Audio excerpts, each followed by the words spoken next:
Bem-vindos ao nosso canal. Um domador de leões e leopardos. Temperamental. Um rei abusivo, o que poderia dar errado? Muito obrigado aos inscritos e se você ainda não se inscreveu no canal, inscreva-se. E ative as notificações para receber os próximos vídeos. Não se esqueça também de deixar seus comentários e compartilhar essas histórias com seus amigos. Pegue seu prato de calabresa acebolada e seu copo groselha e vamos desvendar juntos essa história empolgante. Vamos juntos pela escuridão. A história do Homem-Leopardo. Jack London. Ele tinha um olhar sonhador e distante e a sua voz triste e insistente e gentil como a de uma criada, que parecia a plácida personificação de uma profunda melancolia. Ele era o Homem-Leopardo, mas não parecia sê-lo. Sua profissão e o seu meio de vida encifrava-se em exibir-se numa jaula de leopardos adestrados, diante de concorridas plateias, e emocioná-las com certas demonstrações de coragem, pelas quais seus empregadores o recompensavam numa escala proporcional às emoções que ele produzia. Como eu disse, ele não parecia um homem-leopardo. Tinha quadris estreitos, ombros mirrados e era anêmico, embora parecesse menos oprimido pelo desânimo do que por uma tristeza cândida e gentil, cujo peso suportava com candura e afabilidade. Durante uma hora, tentei arrancar-lhe uma história, mas parecia que lhe faltava imaginação. Para ele, não havia romantismo em sua brilhante carreira, nenhum ato de ousadia, nenhuma emoção e nada além de uma monotonia cinzenta e um tédio infinito. Leões? Ah, sim! Ele havia pelejado com essas feras. Não era nada demais. Tudo o que se precisava fazer era permanecer sóbrio. Qualquer um poderia chicotear um leão e imobilizá-lo com uma simples vara. Certa feita, pelejou com um leão por meia hora. Tocava-lhe o focinho cada vez que o animal se agitava, e, quando a fera tomava uma atitude ardilosa, abaixando a cabeça, bastava-lhe estender a perna. Assim que Leão intentava o bote para alcançá-la, ele retraía o membro e batia-lhe nas fuças novamente.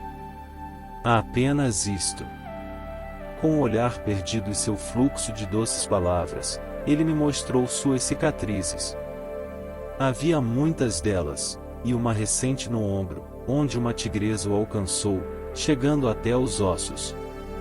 Eu podia ver as rasgaduras perfeitamente remendadas no casaco que ele vestia. Seu braço direito, do cotovelo para baixo, como resultado da devastação produzida por presas e garras, parecia ter passado por uma debulhadora. Mas ele dizia que não era nada demais. As velhas feridas somente lhe causavam algum incômodo quando chegava o tempo chuvoso. De repente, seu rosto se iluminou ao recordar-se de alguma coisa, pois desejava ansiosamente contar-me uma história na mesma medida em que eu me dispunha a ouvi-la. Suponho que você já ouviu falar do domador de leões a quem outro homem odiava, e disse-me ele. Ele fez uma pausa e olhou pensativo para um leão doente na jaula em frente. Ele está com dor de dente, me explicou. Bem, para o público, a maior atração consistia em que o domador colocasse a cabeça na boca de um leão. O seu desafeto, que o odiava, assistia a todas as apresentações do domador, nutrindo a esperança de algum dia ver aquele leão esmigalhando-lhe a cabeça. Ele acompanhava o espetáculo por todo o país. Os anos se passaram. Ele envelhecia, o domador de leões envelhecia, o leão envelhecia. E, finalmente, um dia, sentado em um banco da frente, ele viu aquilo que tanto esperava. O leão abocanhou a cabeça do domador e necessidade alguma houve de chamarem um médico. O homem-leopardo olhou despreocupadamente as unhas da mão, de uma maneira que teria sido resoluta, acaso não fosse tão triste. Bem, Isso é o que chamo de paciência, prosseguiu, e é o meu estilo. Mas não era o estilo de um sujeito que eu conhecia. Era ele um francesinho magro, diminuto, engolidor de espadas e malabarista. Dizia chamar-se de Ville e tinha uma bela esposa. Ela era trapezista e costumava atirar-se de cabeça em uma rede, dando uma volta completa no caminho, e fazia-o tão bem quanto se possa imaginar. De Ville tinha um temperamento explosivo, tão vívido quanto a sua mão, e esta era tão rápida quanto a pata de um tigre.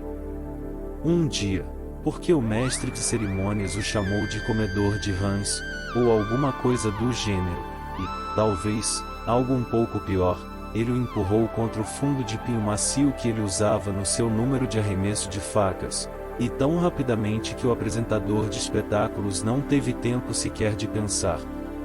E lá, diante da plateia, de Ville pôs-se a arremessar as suas facas, mergulhando-as na madeira ao redor do mestre de cerimônias, fincando-as tão próximas a seu corpo que as lâminas transpuseram as suas roupas e a maioria chegou a beliscar-lhe a pele. Os palhaços tiveram que puxar as facas para soltá-lo, pois ele estava fortemente pregado à plataforma. Então, circulou o burburinho de que era preciso tomar cuidado com de Ville, e ninguém ousava exceder 1 milímetro além do trato apenas atencioso com a sua esposa. Embora ela fosse dissimuladamente sedutora, todas as mãos temiam o irascível de Ville. Mas havia um camarada, Wallace, que não tinha medo de nada. Ele era o domador de leões e empregava o mesmo truque de colocar a cabeça na boca do leão. Ele a punha na boca de qualquer um deles, embora Augustus fosse o seu preferido, um animal grande e bem-humorado, em quem sempre se podia confiar. Como eu estava dizendo, Wallace, o rei Wallace, como nós o chamávamos, e não tinha medo de nada, vivo ou morto. Ele era mesmo um rei e eu acredito nisto. Por uma aposta, eu o vi entrar bêbado na jaula de um leão, que se tornará perigoso, e o dominou sem vara alguma.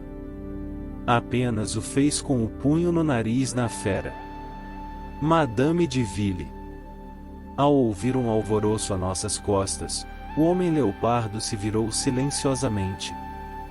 Era uma jaula dividida, e um macaco, mexendo as barras da divisória, teve sua mão agarrada por um grande lobo cinza, que tentava puxá-la com força total. O braço parecia esticar-se cada vez mais como um grosso elástico e os companheiros do mono infeliz fizeram um barulho terrível. Nenhum cuidador estava por perto. Então, o homem-leopardo deu uns passos adiante, desferiu um potente golpe no focinho do lobo com a leve bengala que levava consigo, e voltou com um lânguido sorriso de desculpas apologético para retomar sua frase inacabada, como se não a tivesse interrompido. Olhou para o rei Wallace e o rei Wallace devolveu-lhe o olhar, enquanto de Ville parecia fulo da vida. Avisamos do perigo a Wallace, mas de nada adiantou. Ele riu de nós, como riu de Ville num certo dia em que enfiou a cabeça do francês num balde de grude quando este quisera brigar. A cabeça de Ville ficou toda enredada e eu ajudei a raspá-la, mas ele estava frio como um pepino e não fez nenhuma ameaça. Eu vi nos seus olhos, todavia, o mesmo brilho que já havia surpreendido, diversas vezes, nos olhos das feras, e saí do meu caminho para dar a Wallace um aviso final. Ele riu da advertência, mas, depois disso, deixou de olhar para Madame de Ville com a mesma frequência. Vários meses se passaram. Nada tinha acontecido e eu começava a achar que nada havia a temer. Estávamos no Oeste naquela época, realizando espetáculos em São Francisco. Durante a apresentação da tarde, quando a grande lona abrigava um sem número de mulheres e crianças, fui procurar Red Dane, o chefe da equipe de montagem, que havia levado minha navalha. Passando por um dos vestiários, olhei por um buraco na lona para ver se conseguia localizá-lo. Ele não estava lá, mas bem à minha frente vislumbrei o rei Wallace, de malha, esperando sua vez entrar na jaula dos leões adestrados. Ele assistia muito jovialmente a uma discussão entre dois trapezistas.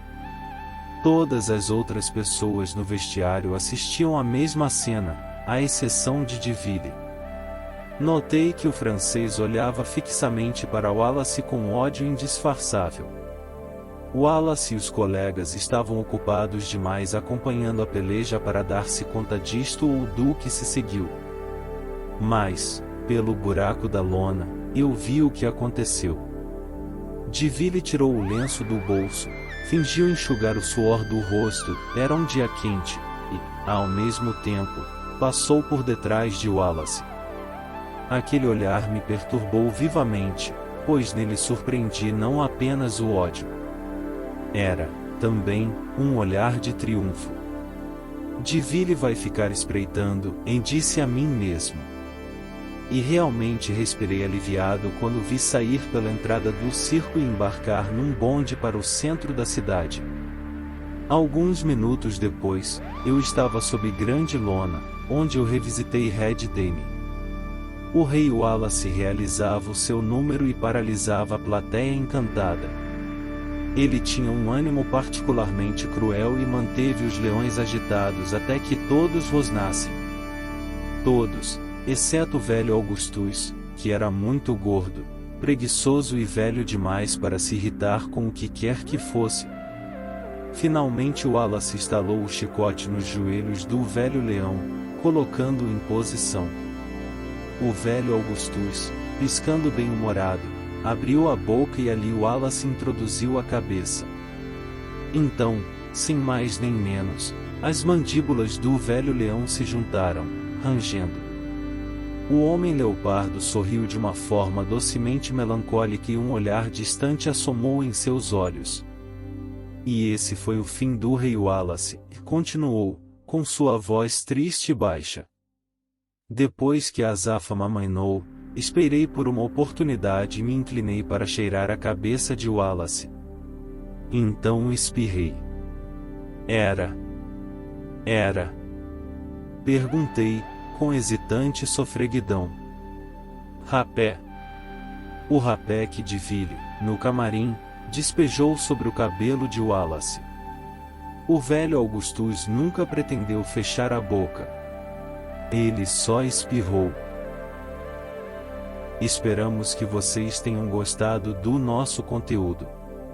Se você quiser mais conteúdo assustador, não deixe de se inscrever no nosso canal e ativar as notificações, para não perder nenhum vídeo novo. Agradecemos por assistir e se inscrever no nosso canal. Todos os dias temos novos vídeos. Até a próxima!